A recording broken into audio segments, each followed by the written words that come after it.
Talmud Bavli, Tractate Beitzah, page 13a, top of the page, with the words Ella min hagoren umin hayakev. But only from the granary and the winepress, so too, truma of the tithe is separated only from the granary and the winepress. The Gemara asks if the Mishnah is referring to produce from which Truma Gedola has not been separated. It is appropriate to use the term calculates. However, according to the suggestion that it is referring to a first tithe from which Truma of the tithe must be separated, why does the Mishnah state calculates? The Tana of the Mishnah should have said measures. The amount of Truma Gedola to be separated is calculated by estimation, as there is no fixed amount for this Truma according to Torah law. With regard to the Truma separated from first tithe, however, the Torah established the fixed amount of 1/10, and one is required to measure precisely.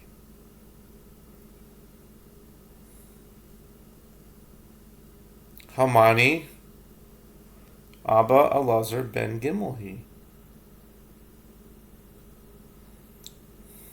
The Gemara explains, in accordance with whose opinion is this Mishnah? It is in accordance with the opinion of Abba Elazar ben Gimel, as it is taught in a Beitzah. Abba Elazar ben Gimel says, the verse states, and your truma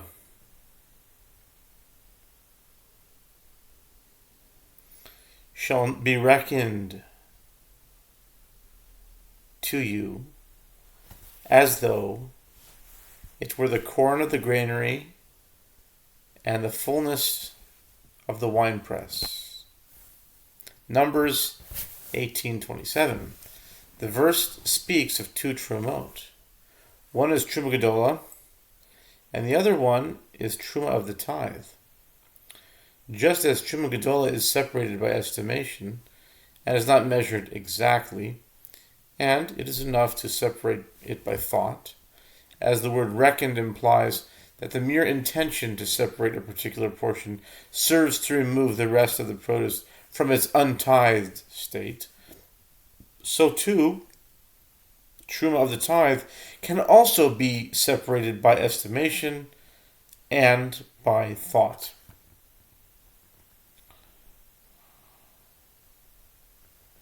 Since it was mentioned incidentally, the Gemara discusses the matter itself.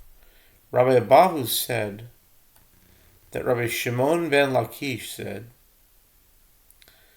with regard to first tithe, in a case in which the Levite preceded the priest, while the grain was still on the stalks, its name renders it untithed produce until he separates from it the truma of the tithe. The Gemara asks, what is the reason for this halacha? Rava said, since the name of the first tithe was called upon, the obligation of the truma of the tithe takes effect as well. Amar Reb Shimon ben Lakish, Maaser Rishon shekidmu b'shevilin, patur mitruma gedola b'shibalin. The Gemara cites a similar halacha that Rabbi Shimon ben Lakish said, with regard to first tithe, in a case in which the Levite preceded the priest while the grain was still on the stalks. Before it was threshed and turned into a pile, the owner separated first tithe before truma. In that case, the separated tithe is exempt from Truma Gedola. Although Truma Gedola should have been separated from the produce first, and it should have included some of the produce taken as the first tithe, The Levite is nevertheless exempt from separating this truma. Shenemar v'harimos v'mena trumas Hashem v'maaser min ha'maseh. This is because it is stated, and you shall set apart from the truma for the Lord, even a tenth part of the tithe.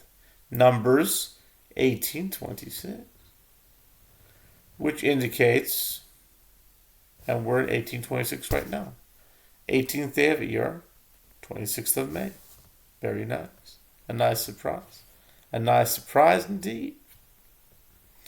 Which indicates a tenth part of the tithe. In other words, truma of the tithe. God said to you that you must separate it, and you are not obligated in both truma gedola and truma of the tithe from the first tithe. Rav Papa said to Abaya, if so,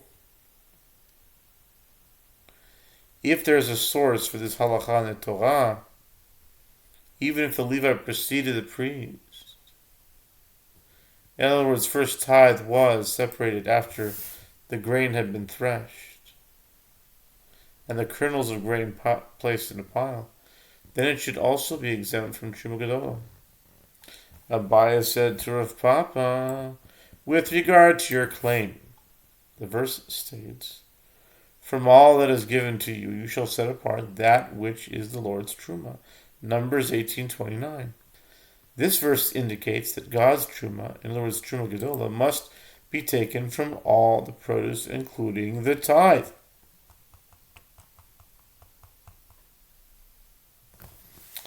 The Gemara asks, and what did you see that led you to require the separation of Truma Gedolah from first tithe that was taken from processed grain, piled in the granary, but not from first tithe that was taken from grain on stalks? Abaya answers, this grain has been threshed and placed into piles, is completely processed and has become grain. And that grain that remains on the stalk has not yet become grain.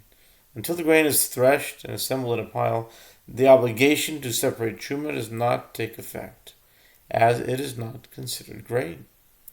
When such unprocessed grain is designated first tithe, it ceases to be untithed produce, and the opportunity to separate truma from it has been missed. However, once the grain has been processed, and the obligation to separate truma has taken effect, it is as if the truma is already mixed in, and the obligation to separate it cannot be overridden by the fact that this produce has been designated first tithe.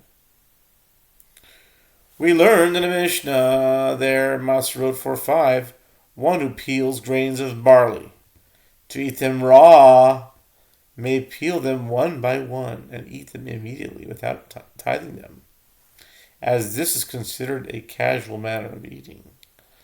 But if he peeled and placed several of them into his hand, he is obligated to separate tithes. Rabbi Elazar said, and a similar halacha applies to Shabbat. Peeling grains of barley one by one is not considered threshing, and it is permitted.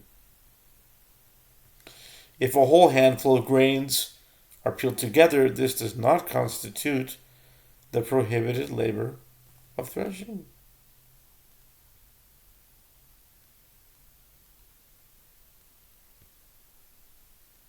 The Gemara asks, is that so? But didn't Rav's wife peel for him barley on Shabbat by the cupful?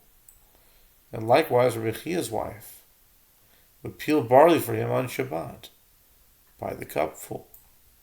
Rather, if Rabbi Elazar's comment was stated in this context, it was stated with regard to the latter clause of that same Mishnah, Masrot 4:5, with regard to one who husks kernels of wheat by hand, he may blow onto the chaff to disperse it a little at a time, and eat the kernels without separating tithes.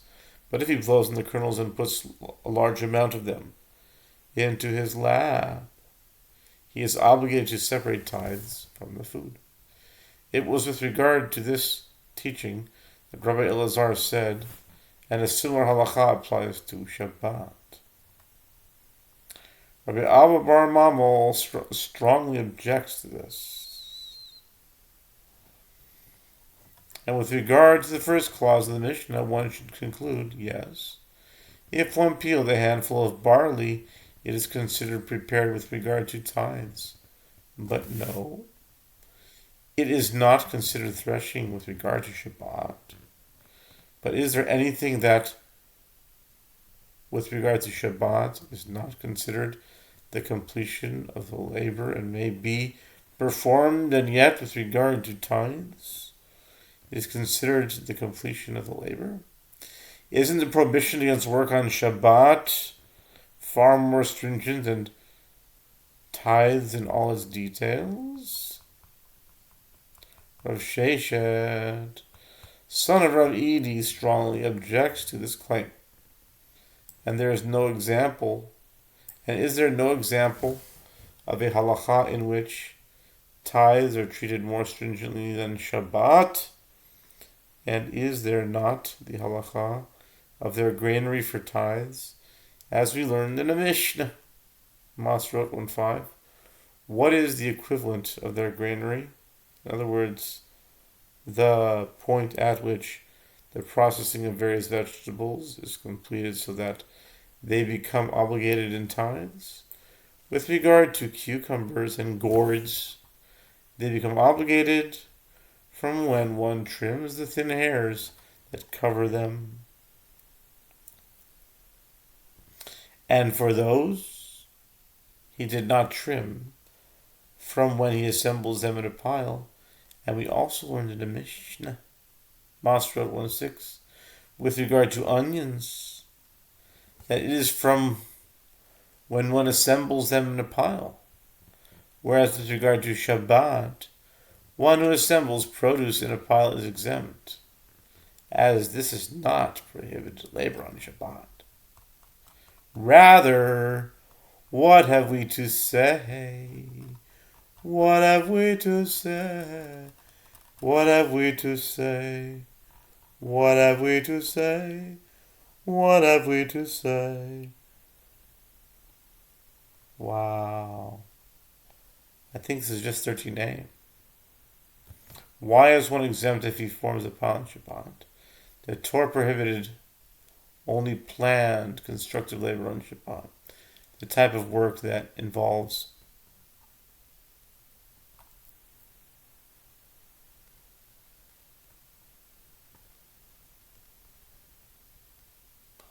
the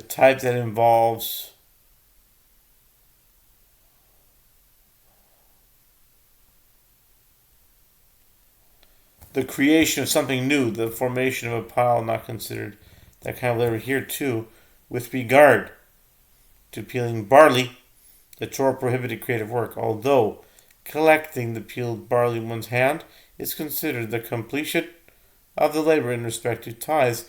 It is not prohibited labor on Shabbat.